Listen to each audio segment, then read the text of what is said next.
বলছি আমার স্বপ্ন ছিল একদিন ঢের ঠান্ডা পড়বে, বেড়ে ঠান্ডা পড়ে যাবে, আর সেই ঠান্ডায় আমি বাঁধ যাব সিঙাতে, আর 1 ঘন্টা ধরে সাঁতার কাটবো, সবাইকে দেখান দিব।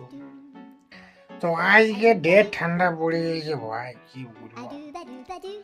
তো গেছি বাঁধ সিনাতে, ঢুকিয়েছি জলটা, ও সাঁতার কাটা তো দূরের কথা, আমাকে ঘর দৌড়ে পালাতে হলো। ঘর বাইরে নিয়ে 3 ঘন্টা আগুন তাপেছি বলে এখন আমি আরামসে বসে আছি।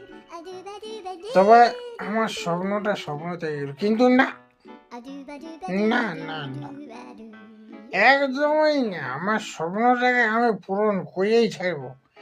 যখন দমে ঠান্ডা পড়ে যাবে বৈশাখ মাসের দিনে, সেই যখন যাই 1 ঘন্টার জায়গায় 3 ঘন্টা আমি সাঁতার কাটিয়ে আমি সবকে উল্কা পাত করে দেখান দিব।